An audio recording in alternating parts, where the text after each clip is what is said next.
ഇറാനിൽ മുൻ പരമോന്നത നേതാവ് ആയത്തുള്ള അലി ഖൊമേനിയുടെ ശവസംസ്കാര ചടങ്ങുകൾക്കിടയിൽ തെരുവുകളിൽ യുഎസിനെതിരെ ശക്തമായ പ്രതിഷേധമാണ് അരങ്ങേറിയത്.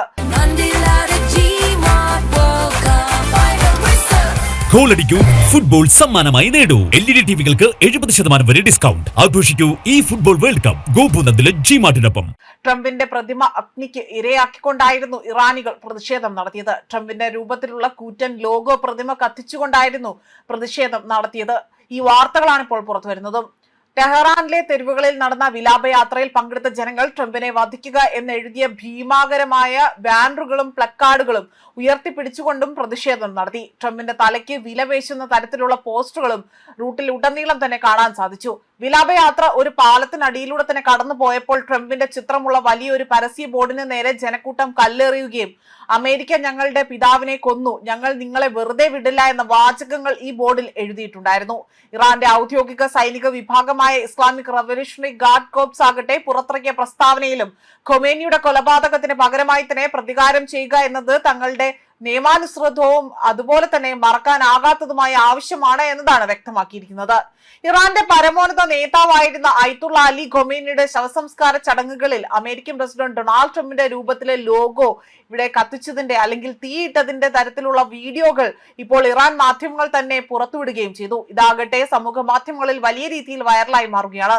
ഖൊമേനിയുടെ ജന്മദേശവും രാജ്യത്തെ ഏറ്റവും വലിയ വിശുദ്ധ നഗരങ്ങളിൽ ഒന്നുമായ മഷാദിൽ 6 ദിവസം നീണ്ടുനിന്ന വിലാപയാത്രയ്ക്കും അനുസ്മരണ ചടങ്ങുകൾക്കും ശേഷമായിരുന്നു ഭൗതിക ശരീരം അടക്കം ചെയ്തത്. ചടങ്ങിന്റെ ഭാഗമായി ടെഹ്റാനിലും മഷാദിലും തന്നെ തടിച്ചുകൂടിയ ലക്ഷക്കണക്കിന് ജനങ്ങൾക്കിടയിലാണ് അമേരിക്കൻ വിരുദ്ധ വികാരം ആളിപ്പടർന്നിരിക്കുന്നതും. ഇറാന്റെ ഔദ്യോഗിക മാധ്യമങ്ങൾ വലിയ രീതിയിൽ പ്രചരിപ്പിച്ച ഈ ഹ്രസ്വ വീഡിയോയിലാകട്ടെ ട്രംപിനെ പോലെ തന്നെ മഞ്ഞ തലമുടിയുള്ള ഒരു ലോഗോ കഥാപാത്രത്തെ പ്രതീകമാക്കിക്കൊണ്ട് ജീവനോടെ കത്തിക്കുന്ന ദൃശ്യങ്ങളാണ് പുറത്തു വന്നിരിക്കുന്നത്. അതുമാത്രമല്ല, ഒരു വശത്ത് കടുത്ത വിദേശ നയതന്ത്ര പ്രതിസന്ധികളും ആഭ്യന്തര സാമ്പത്തിക തകർച്ചയും നേരിടുമ്പോഴും ഈ സംസ്കാര ചടങ്ങുകളെ ജനങ്ങൾക്കിടയിൽ ദേശീയ ഐക്യം പ്രതിരോധ വീര്യവും വളർത്തുവാനുള്ള ആയുധമാക്കുകയാണ് ഇറാൻ ഭരണകൂടം ചെയ്തത്. ഇറാഖിലെ നജാദ് അതേപോലെ കർബാല തുടങ്ങിയ നഗരങ്ങളിലൂടെ കൊണ്ടുപോയ വിലാപയാത്ര ഒടുവിൽ മഷാദിലെ ഇമാം റിസ മസ്ജിദിന്റെ സുവർണ താഴികക്കുടത്തിന് കീഴിലാണ് അവസാനിച്ചത്. ഖമേനിയുടെ മൂത്ത മകൻ മുസ്തഫ ഖമേനി ഉൾപ്പെടെയുള്ള പ്രമുഖ നേതാക്കൾ ആ ചടങ്ങിൽ പങ്കെടുത്തു. എന്നാൽ ഖൊമേനിയുടെ മരണവാർത്തയെ തുടർന്ന് പുതിയ പരമോന്നത നേതാവായി പ്രഖ്യാപിക്കപ്പെട്ട മകൻ മുജ്തബ ഖൊമേനി മാത്രം ചടങ്ങിൽ അവിടെ പങ്കെടുക്കുകയോ എവിടെയും പരസ്യമായി പ്രത്യക്ഷപ്പെടുകയോ ചെയ്തില്ല എന്നത് വലിയ ചർച്ചകൾക്ക് വഴിവെച്ചു.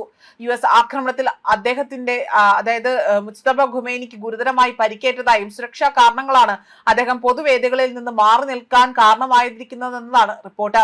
പശ്ചിമേഷ്യയിൽ ഇസ്രായേൽ US സഖ്യവുമായുള്ള യുദ്ധം കൊടുമ്പിരി കൊള്ളുന്ന ഈ ഒരു സാഹചര്യത്തിൽ ട്രംപിനെതിരെയുള്ള ഇറാന്റെ ഈ പരസ്യമായ ഭീഷണികൾ മേഖലയിലെ സൈനിക അന്തരീക്ഷം കൂടുതൽ വഷളാക്കുകയാണ് ചെയ്തിരിക്കുന്നതും. ന്യൂസ് ഡെസ്ക് കർമ്മ ന്യൂസ്.